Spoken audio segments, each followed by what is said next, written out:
Za chwilę wysłuchasz wersję audio najnowszego tekstu z naszego portalu.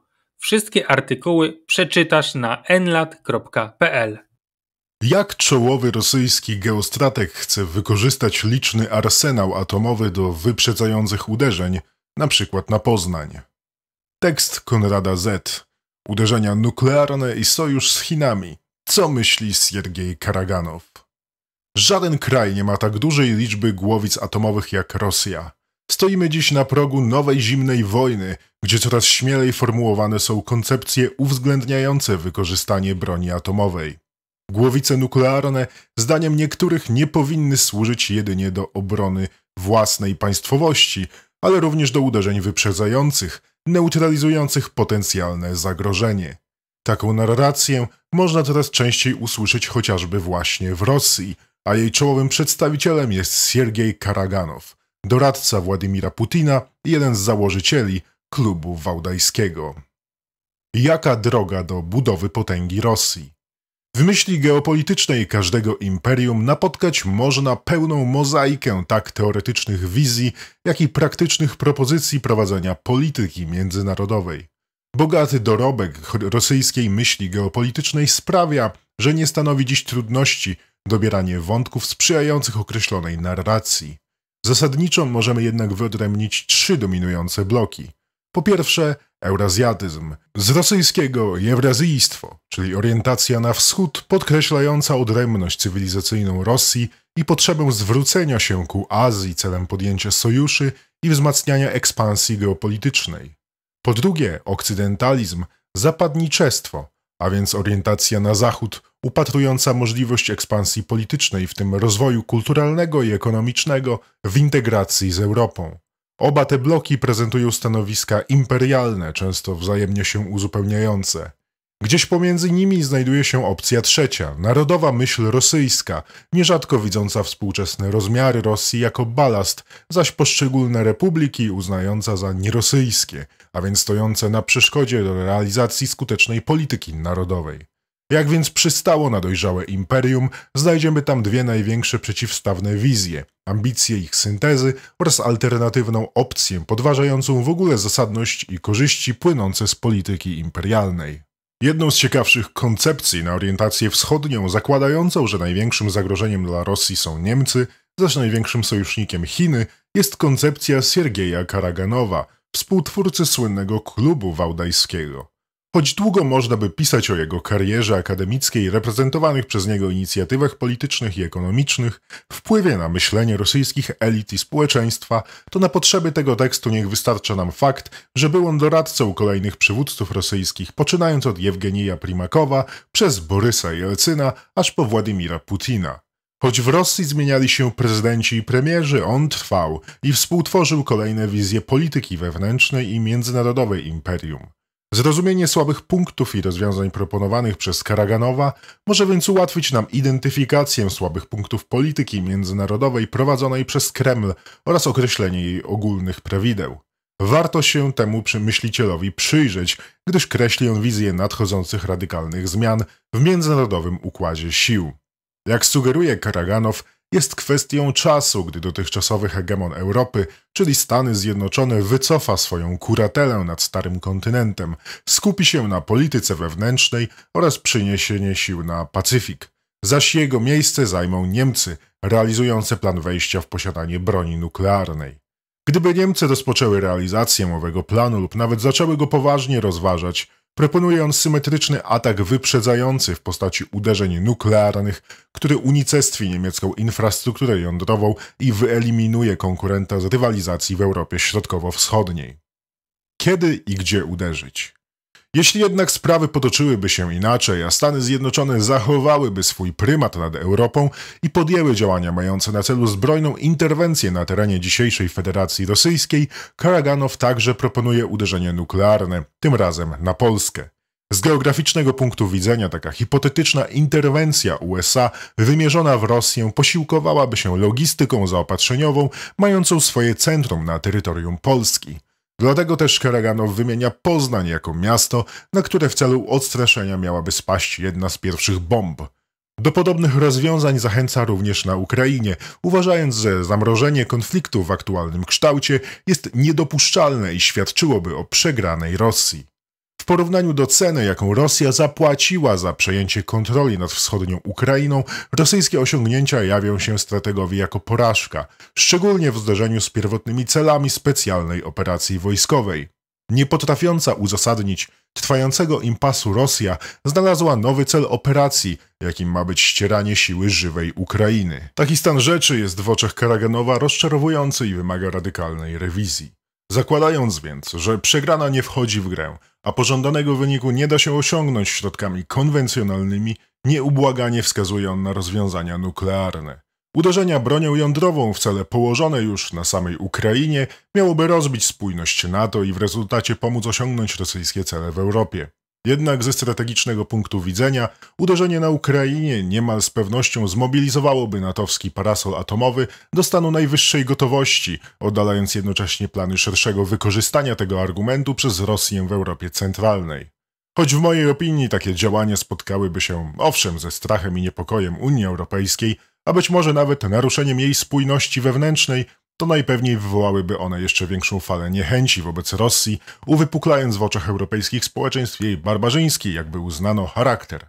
Natomiast uwzględniając scenariusz, w którym USA porzucają swój protektorat nad Europą, wydaje się jasne, że prowadziłoby to do istotnego ocieplenia stosunków na linii Niemcy-Rosja, a więc wbrew nuklearnym wizjom Karaganowa.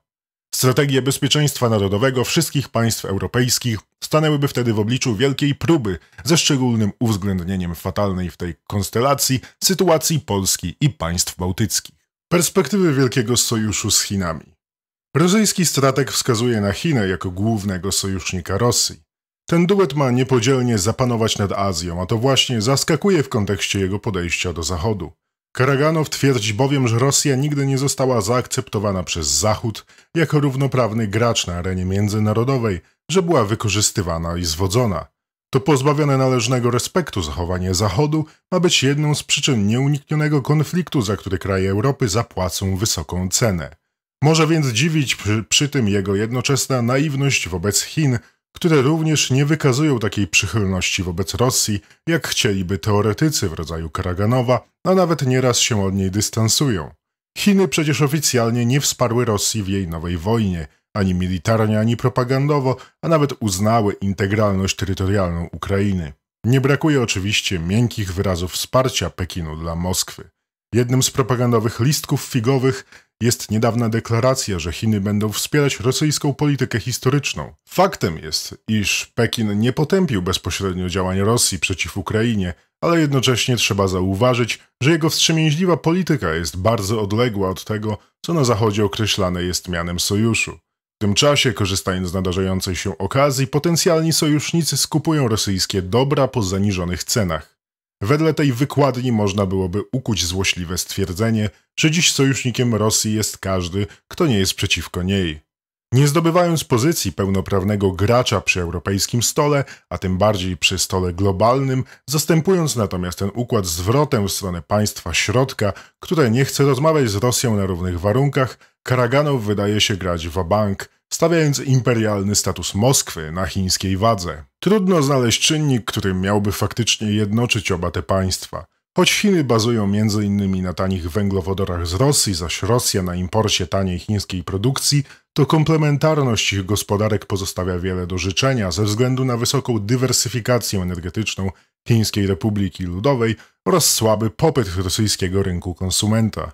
Poza geografią jedynym znaczącym wspólnym mianownikiem dla Rosji i Chin jest ich luźno skoordynowana przeciwwaga względem Zachodu, szczególnie względem USA oraz ich ekonomicznej i militarnej hegemonii, a także dość trzeźwy ogląd na samobójcze poczynania demokracji liberalnej, przez co wielu nieostrożnych jest w stanie wybaczyć obu autorytarnym potęgom wszystko. Czynnikiem potencjalnie mogącym ułatwiać wzajemne zrozumienie są również pewne uwarunkowania kulturowe, w tym społeczny brak krytycyzmu względem autorytarnej władzy, zakorzeniona historycznie tolerancja społeczna dla korupcji, czy w ogóle brak aktywności obywatelskiej. W obu państwach tworzy to pewien ekosystem biznesowy, polityczny czy administracyjny, w którym zainteresowani poruszają się intuicyjnie i to względne podobieństwo zwiększa zapewnie wzajemną tolerancję na swoje modele polityki wewnętrznej. Gdy Zachód próbuje narzucać Pekinowi i Moskwie swoją kulturę i ustrój polityczny, wymusza swoje demoliberalne standardy. Chiny czy Rosja nie wtrącają się w te sprawy, tolerują wzajemnie swoje systemy polityczne, niekoniecznie liczą się z nastrojami społecznymi, pozostawiając w spokoju sprawy ustrojowe państw trzecich, swoich potencjalnych partnerów. Ten sposób prowadzenia polityki przez Rosję czy Chiny jest szczególnie widoczny w Afryce. Póki co Federacja Rosyjska pozostaje bez wsparcia nie tylko militarnego, ale również ekonomicznego ze strony sojusznika. Chiny nie wsparły przecież finansowo Rosji, tak jak Zachód wspiera cały czas Ukrainę. Oczywiście handel wojenny kwitnie, ale Rosja stała się rynkiem zbytu nie tylko dla Chińczyków, a przecież również krajów europejskich, np. niemiecka Leica Camera AG dostarcza rozwiązania optyczne dla rosyjskiej armii. Jednym z nielicznych listków figowych chińskiej dyplomacji jest poparcie dla Rosji jako państwa zagrożonego przez NATO i mającego prawo do obrony przy jednoczesnym, przypomnijmy, uznaniu integralności terytorialnej Ukrainy. W tej sytuacji sojusz przeciwko kolektywnemu Zachodowi pozostaje w sferze kurtuazyjnej dyplomacji i kółek dyskusyjnych w postaci BRICS+, w skład której to organizacji wchodzą kraje często mające zupełnie odmienne interesy, jak choćby demograficzni giganci – Chiny i Indie. Sojusz chińsko-rosyjski zawsze był czarnym snem zarówno USA, jak i Europy, no może z pominięciem eurazjatyckich marzycieli o Unii od Lizbony do Władywostoku. Perspektywa możliwego przecież potencjalnie sojuszu amerykańsko-rosyjskiego przeciwko Chinom być może ostatecznie została pogrążona przez Rosję przelicytowaną wojną na Ukrainie. Dziś Rosji bliżej politycznie do Chin niż do Zachodu, z którym toczy wojnę. Jednak, cytując klasyka, nie ma stałych sojuszy, są tylko stałe interesy. Dlatego odwrócenie aktualnej wrogiej relacji Zachodu i Rosji wciąż może nastąpić, gdy tylko najdzie uzasadniona potrzeba. Teoretycznie odzwierciedleniem powyższego w praktyce może być wcale niezamierzona polityka dobrego i złego policjanta w wykonaniu USA Donalda Trumpa i Europy Ursuli von der Leyen. Europa karci tu niegrzecznych Rosjan, zaś USA zaprasza ponownie do wspólnego stołu. W zamian za zdystansowanie się od sojuszu z coraz potężniejszymi Chinami, Rosja mogłaby odzyskać europejskie rynki zbytu i realizować choć część własnych ambicji ekonomicznych w Europie. Takie ścieranie się okoliczności politycznych z jednej strony skutecznie wyczerpywałoby potencjał militarny i ekonomiczny Rosji, wiązałoby jej potencjał w okolicach miękkiego podbrzusza i wzmacniałoby integralność NATO. Z drugiej strony siłą rzeczy kolektywna mobilizacja Zachodu stałaby się polem do wewnętrznej integracji politycznej i administracyjnej, co długofalowo jest w interesie eurofederalistów. Wszystko to stwarza okoliczności sprzyjające międzynarodowej integracji Zachodu pod kuratelą amerykańskiego kapitału, w tym przemysłu zbrojeniowego. Europa dostaje federację, zaś USA, jej banki i korporacje funkcję nadzorczą. W tym ujęciu Unia Europejska lub podobna struktura ze swoim opiekuńczym względem konsumenta charakterem niekoniecznie jest dla korporacji rynkiem nieprzyjaznym i regulowanym, ale swoistym poligonem doświadczalnym pozwalającym optymalizować skuteczność działania w trudnych warunkach. Dodatkowo zostawia to uchyloną furtkę do stołu dla Rosji, w razie nawrócenia się przez nią na okcydentalizm, choćby na pokaz przy braku poważnych przemian wewnętrznych, za to w pełnej gotowości do wpisania się w międzynarodowy podział kapitału. Taki rozwój sytuacji prowadziłby do ograniczenia suwerenności państw europejskich, zwiększenia władzy wielkiego głównie amerykańskiego i międzynarodowego kapitału oraz odciągnąłby Rosję od dążeń do ofiarowania się Chinom. Rosja, zamiast ryzykować katastrofą polityki nuklearnej, idąc zaś na pewne, oczywiście tymczasowe, ustępstwa geopolityczne, otrzyma ustępstwa ekonomiczne, co nawet dla państwa imperialnego może w pewnym momencie okazać się priorytetem. Jak sojusz z Chinami może okazać się zgubny dla Rosji? Choć proponowany przez Karaganowa sojusz Rosji z Chinami ma w założeniu wpisywać się w model polityki imperialnej Rosji, to można jednak domniemywać, że w takim układzie Moskwa miałaby znacznie mniej do powiedzenia niż w układzie Rosja-Europa. Stary układ Moskwa próbowała nagiąć siłą pod siebie i wypracować w nim lepszą pozycję negocjacyjną. Przelicytowała jednak, zaś 3-dniowa operacja specjalna zamieniła się w trwającą już lata wojnę, niemal pozycyjną, a wynikający z niej impas zmusza obie strony do zabiegania o zawieszenie broni na dogodnych warunkach. Wojna jednak trwa, bowiem żadna ze stron nie chce zaakceptować warunków strony przeciwnej. Względem Chin Rosja jest w jeszcze trudniejszym położeniu. Tym bardziej nie nagnie zasad tego układu sił pod siebie, nie będzie też w stanie korumpować chińskich struktur, tak jak świetnie jej się to udawało w Europie. Chiny nie oczekują realnego sojuszu od państwa mającego tak przeszacowany potencjał jak dzisiejsza Rosja.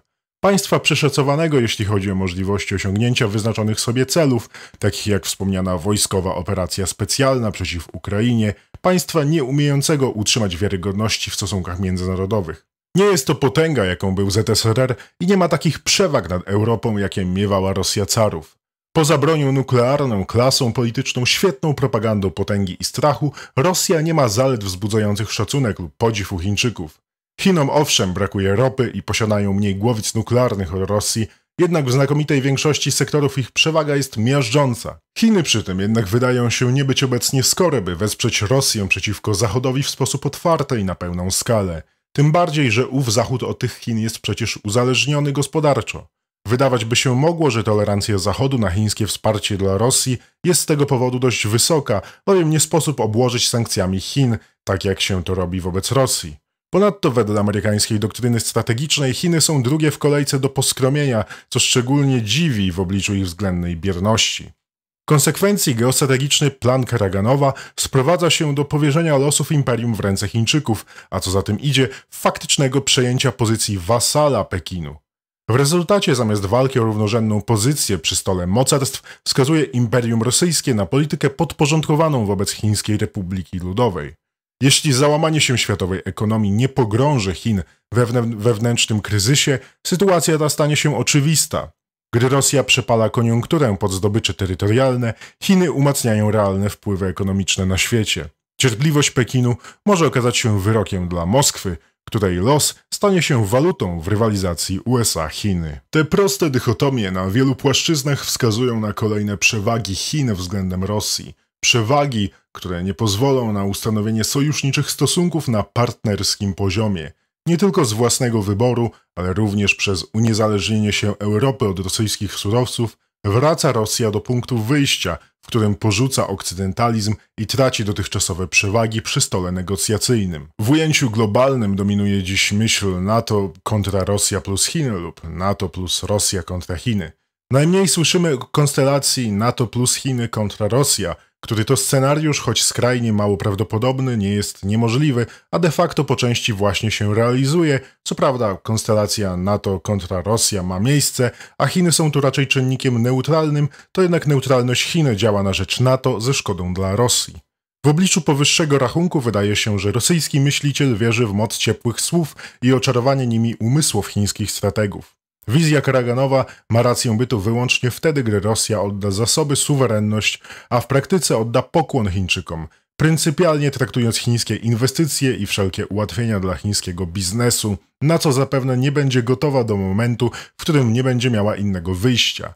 Ten scenariusz wydaje mi się jednak mniej prawdopodobny niż powolny rozkład rosyjskiego imperium, zapewne niestety nie polegający na secesjach poszczególnych narodowości, a na podążaniu mądrością etapu od smut do kolejnych pierstrojek przeplatanych konfliktami zbrojnymi. Rosja nie zaproponowała atrakcyjnego modelu dla swoich republik, wciąż pozostając ostatnim wielonarodowym czy kolonialnym imperium, jak twierdził choćby wychowany w Rosji Włodzimierz Bączkowski.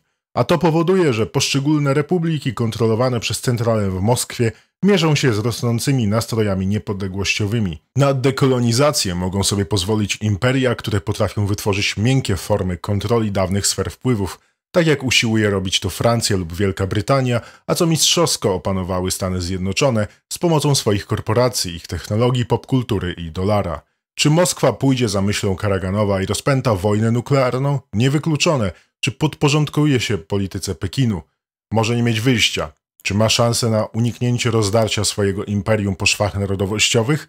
Chyba może to zjawisko opóźnić, ofiarując się Chinom, które z czasem coraz chętniej będą szukały zbliżenia z poszczególnymi republikami.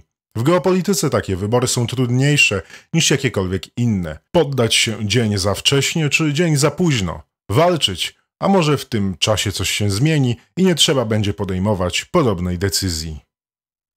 Tekst czytał Adam Twaruk. Zachęcamy Państwa serdecznie do polubienia i skomentowania tego nagrania, czym pomogą nam Państwo w docieraniu do nowych odbiorców.